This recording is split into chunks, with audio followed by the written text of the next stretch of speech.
Bonjour à tous et bienvenue pour ce podcast élaboré par la NARF, l'Association de neuroanesthésie et réanimation de langue française et le comité réanimation de la SFAR. Nous sommes ravis de vous accueillir pour cet épisode de la série Interview des auteurs, une série consacrée aux études françaises publiées récemment dans les plus grands journaux scientifiques.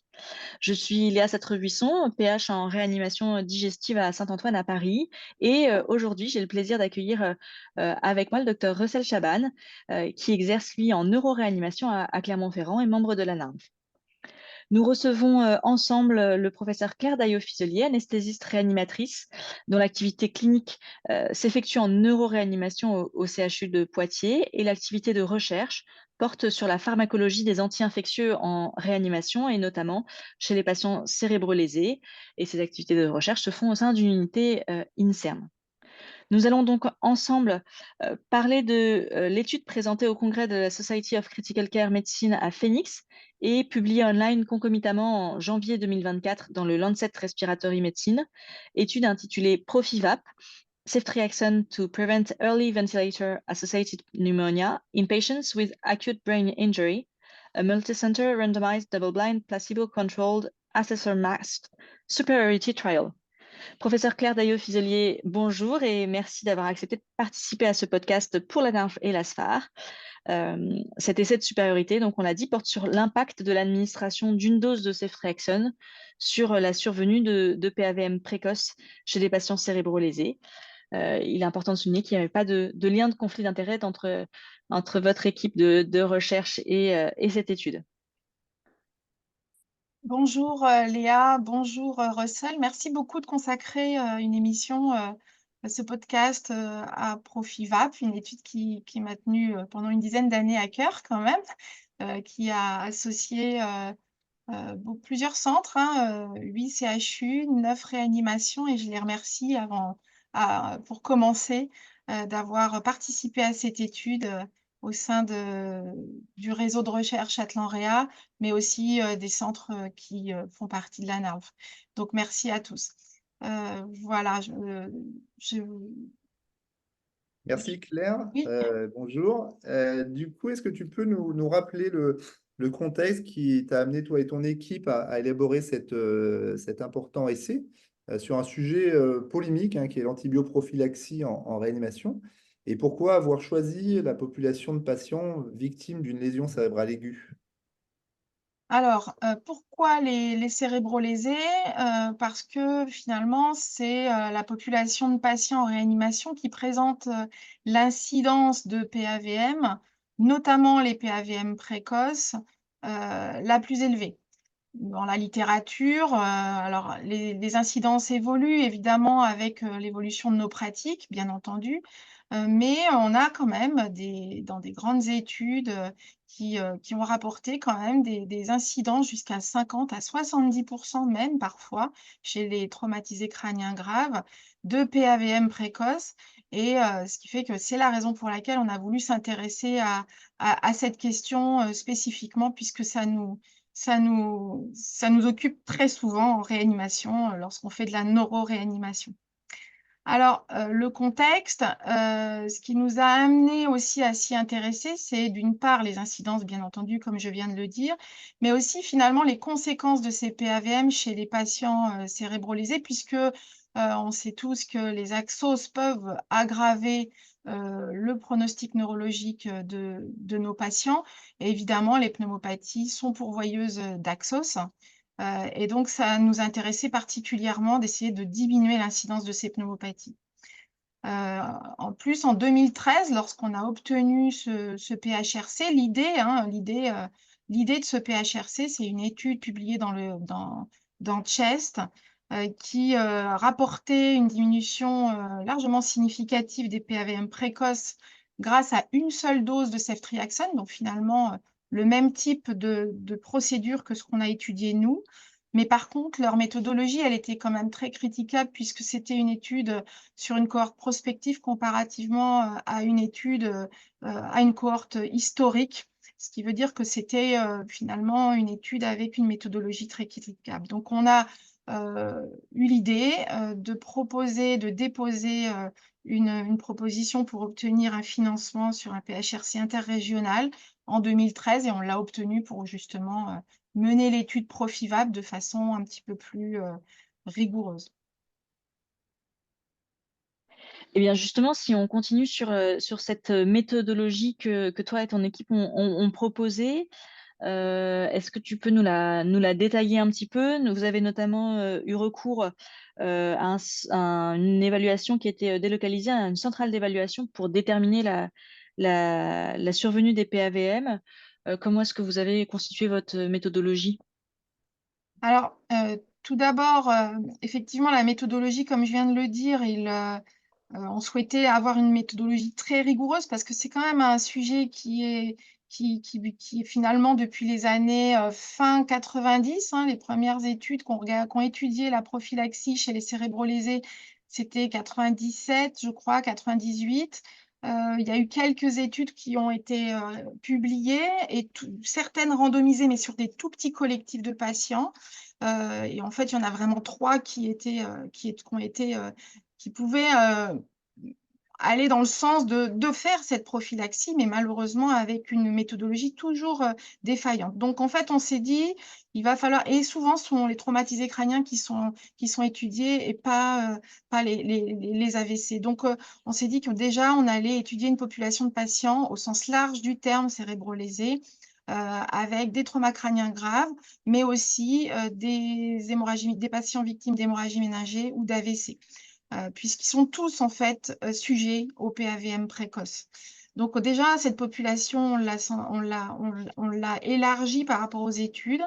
Et la méthodologie, on s'est dit, ben, il faut, pour prouver le bénéfice, avoir une étude randomisée en double aveugle.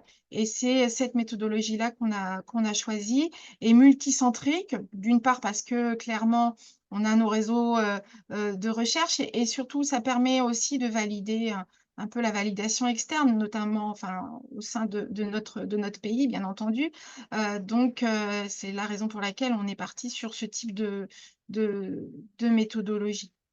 Alors ensuite, comme le diagnostic de PAVM, il reste quand même très difficile, hein, on le sait tous, hein, on n'est pas toujours d'accord sur le diagnostic, même au sein d'un même service. Donc, on a choisi également de valider, comme on était plusieurs centres à inclure les patients, on n'a pas tous les mêmes pratiques, de valider les PAVM qui avaient été déclarés par un comité d'adjudication en aveugle.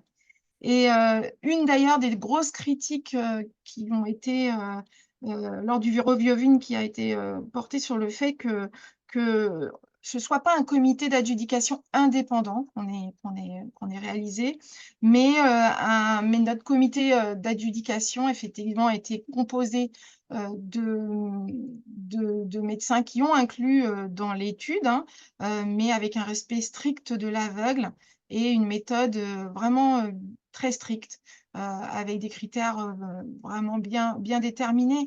D'ailleurs, une des réponses qu'on a pu donner lors du reviewing, c'était que avant même d'avoir fait la validation des PAVM par le comité d'adjudication, on avait déjà une différence significative du critère de jugement principal, c'est-à-dire les PAVM précoces. Très bien. Merci pour ce développement sur cette méthodologie.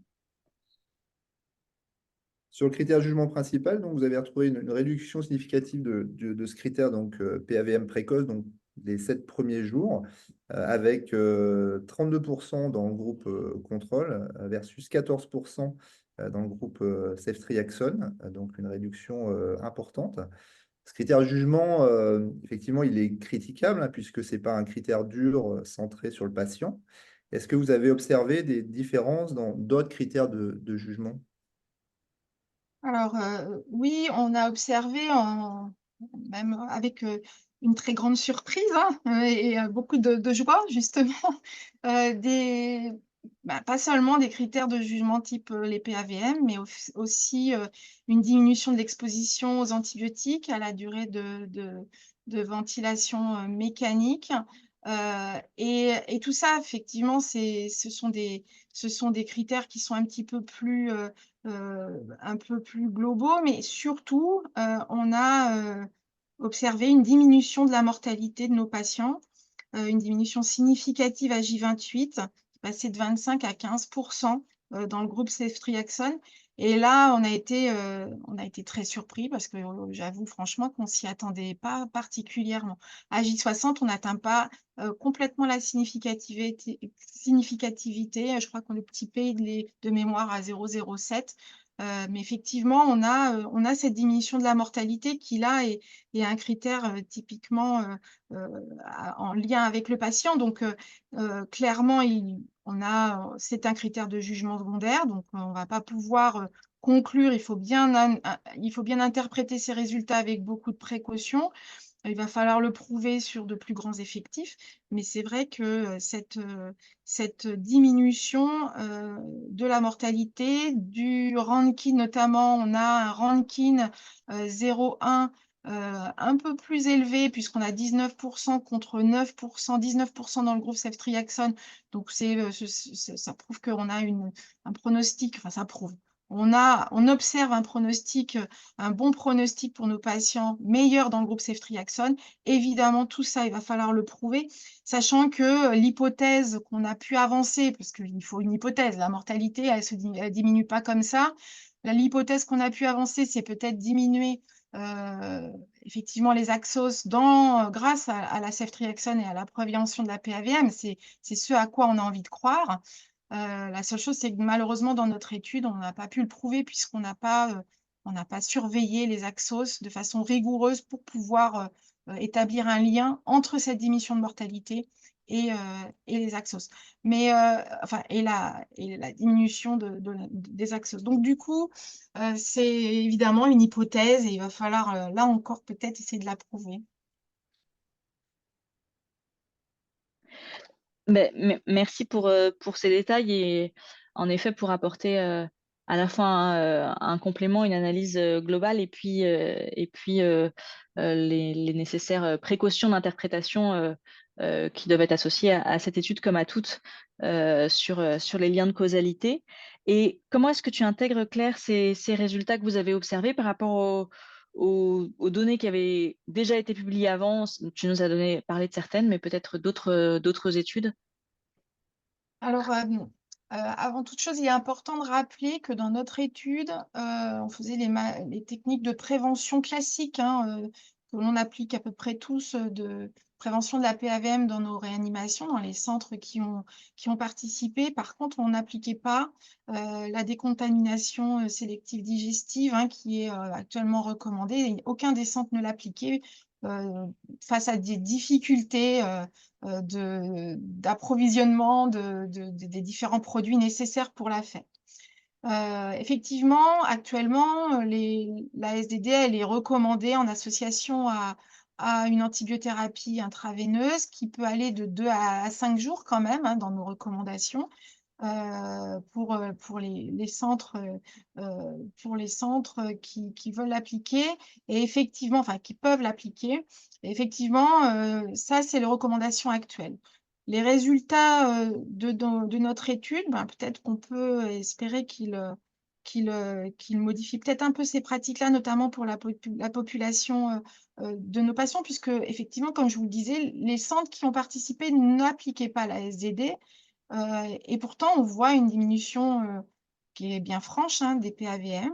Donc, on pourrait proposer pour la population, bien entendu, que l'on a étudiée dans l'étude, une dose unique de ceftriaxone avec les techniques très classiques, faciles à appliquer de prévention des PAVM. Et bien entendu, c'est les experts dans les prochaines RFE qui décideront si oui ou non on intègre tout ça et on peut l'appliquer différemment pour les patients cérébrolésés que l'on a pu, enfin la population de patients qu'on a pu étudier. Ça reste à définir. Merci Claire. Donc c'est vrai que c'est des résultats quand même très importants avec un conseil mécanistique depuis la PAVM jusque l'amélioration clinique sur des critères durs avec une homogénéité de l'ensemble de ces critères avec qui vont tous dans le même sens. Donc, c'est vrai que c'est quand même très intéressant. Et c'est le premier essai à montrer ça. C'est vrai que on avait vu des essais dans l'arrêt cardiaque, notamment l'essai antarctique, où il y avait une diminution des PAVM avec une tendance vers une amélioration de mortalité ou des critères plus durs, ou l'analyse post-hoc de la grosse étude de l'ANZIC, Sud ICU, sur effectivement la SDD, dans leur étude post-hoc ancillaire sur les patients cérébro-lésés, plus de 2000 patients cérébro-lésés. Là aussi, ils avaient un effet qui semblait bénéfique dans cette population. Donc, on peut légitimement se poser effectivement la question de modification de recommandations, particulièrement dans cette population. Et est-ce que tu penses que finalement, ce concept de dose unique d'antibiotiques systémiques versus la SDD ou SOD, comme tu l'as dit, qui est quand même plus difficile à mettre en œuvre avec des expositions plus prolongées aux anti-infectieux et antibiotiques et antiseptiques, est-ce que tu penses que même ce concept pourrait être applicable aussi dans d'autres populations, voire même en réanimation générale? Alors, je serais très prudente dans d'autres populations. Je pense que là, il faut faire attention parce que malheureusement, on n'a pas encore les données pour pouvoir appliquer une dose unique dans d'autres populations. Et je pense qu'en plus, serait peut-être griller les étapes de le faire pour d'autres populations de patients. Par contre, attendre effectivement l'appliquer chez nos patients cérébro-lésés, les AVC, les hémorragiques ou ischémiques, les patients victimes d'HSA et les traumas crâniens graves, je pense que peut-être on peut ne pas attendre des recommandations vu les dernières publications qui vont toutes dans le même sens, parce qu'on sait très bien que les recommandations, ça met beaucoup de temps à aboutir et finalement, on modifie parfois nos pratiques sans pour autant attendre la sortie de nouvelles recommandations. Et je pense qu'on a quand même plusieurs études qui vont dans ce sens là très récemment finalement, hein, 2019, Bruno François sur l'arrêt cardiaque et là très récemment notre étude et effectivement, l'étude post-hoc qui a bien montré aussi la même diminution et l'amélioration du pronostic, enfin la même diminution de mortalité. Donc, je pense qu'on a des études qui sont assez robustes, qui nous permettent dès maintenant de pouvoir appliquer cette pratique. Par contre, eh bien, associé ou pas à la SDD, ça reste quelque chose de discutable, hein, ça évidemment. Je crois de mémoire que Bruno François n'appliquait pas non plus, enfin les équipes qui ont inclus dans l'étude de Bruno François sur l'arrêt cardiaque n'appliquaient pas non plus la SDD. Donc la question sur la SDD reste entière. Par contre, l'intraveineux unique, j'ai l'impression que ça peut quand même être assez séduisant. Et puis sur l'impact aussi écologique, ça peut être assez séduisant de se dire qu'on fait une dose antibiotique plutôt que d'effectivement exposer nos patients à plusieurs jours d'antibioprophylaxie, plusieurs jours, enfin toute la durée de l'hospitalisation en réanimation pour ce qui est des décontaminations digestives. Donc ça semble quand même assez judicieux pour l'écologie de nos patients, mais je pense qu'on n'est pas obligé d'attendre les recos, mais ça c'est mon avis. On fait tous dans sans pour autant parler juste de ce sujet-là, mais on le fait tous dans nos réanimations, d'appliquer des études avec une méthodologie robuste avant même d'attendre les recommandations. On a commencé à l'appliquer un petit peu, mais on fait attention parce qu'il faut faire attention aussi aux patients qui ont déjà reçu une antibioprophylaxie. Il ne faut pas l'étendre à tous les patients, à mon avis, parce qu'on a quand même plein de patients, notamment chez les traumatisés crâniens graves, associés à des traumas sévères multiples. Clairement, ils reçoivent de l'antibioprophylaxie, donc il ne faut peut-être pas multiplier, vous voyez, à mon avis, l'antibioprophylaxie. Le patient qui n'en reçoit pas du tout pour autre raison, je pense que c'est la bonne population pour l'instant chez qui on peut l'appliquer. Et c'est important de rappeler ce critère d'exclusion que vous aviez choisi, hein, de vraiment s'assurer qu'il n'avait pas reçu un autre antibiotique avant d'être inclus dans votre étude. Voilà, alors là, dans l'étude en question, effectivement, on ne pouvait pas avoir d'autres antibiothérapies ou antibioprophylaxie, même antibiothérapie. D'ailleurs, les patients qui avaient une antibiothérapie préalable étaient exclus. Mais parce que justement, de toute façon, pour une raison très méthodologique pure et pour pouvoir ne pas avoir de pollution, on va dire, de nos populations, on avait exclu ces patients-là. Toute la question reste à se dire, est-ce que je vais faire quand même ma ceftriaxone et ça reste une question qu'on s'est même posée nous au sein du service. Est-ce que je fais mes 2 grammes de ceftriaxone si le patient a reçu 2 grammes d'augmentin en préhospitalier comme comme on le voit à peu près tous, hein, parce que ça a quand même été un nombre de patients exclus conséquent d'ailleurs dans notre étude. En tout cas non inclus. Et est-ce qu'on fait quand même nos 2 grammes de ceftriaxone? Est-ce que 2 grammes d'augmentin unique protège de la PAVM? Je vous rappelle que Bruno François, il fait 48 heures hein, d'augmentin, il ne fait pas 2 grammes isolés. Donc il y a 2 solutions, soit on étend la population d'ACR de Bruno François à tous les cérébrolésés, on se dit, ben, il a déjà reçu 2 grammes d'augmentin, donc je vais faire 48 heures d'augmentin puisqu'il en a déjà reçu 2 grammes, et je fais comme si c'était un cérébrolésé, enfin un ACR, soit je ne m'occupe pas de ces 2 grammes d'augmentin préhospitalier et je fais quand même 2 grammes de ceftriaxone. Et là, c'est une grande discussion, j'avoue que je n'ai pas la réponse. Merci Claire. Vous en avez une, vous, une réponse? Non, c'est toi l'experte. Non, En tout cas, non. je ne me mouillerai pas parce que je sais que ça peut faire polémique. J'ai mon avis, mais c'est tout. En pratique, on a souvent quand même des patients qui ont été préalablement exposés à amoxicilline clavulanate, très souvent en préhospitalier, sur des critères de coma et d'inhalation supposée en tout cas. Mm. Donc c'est vrai que c'est une limite en pratique pour appliquer les résultats de l'essai. Ça arrive quand même assez régulièrement, je pense que dans vos centres également. Et puis également, il y a sûrement, c'était une population française, hein, donc problème de validité externe, hein, donc qui a été pas mal commenté aussi par les Américains, notamment avec une bactériologie qui est complètement différente, hein. C'est vrai que vous avez très très peu de BMR là, sur ces PAVM précoces, chose qui, ben, visiblement, dans certains pays, n'est pas du tout n'est pas du tout le cas. Tout à fait. Alors, effectivement, la validation externe, je pense qu'au sein de la population française, avec notre étude multicentrique, on peut considérer qu'on est quand même, on peut se permettre de l'appliquer, ou sur un pays qui pourrait avoir effectivement la même écologie. L'appliquer dans des écologies, dans des pays avec des écologies beaucoup moins sympathiques que la nôtre, ou dans des centres où l'écologie est plus compliquée et plus résistante. À ce moment-là, c'est vrai que faut se poser la question de son écologie de service et de population, de bassin de population, avant de pouvoir appliquer cette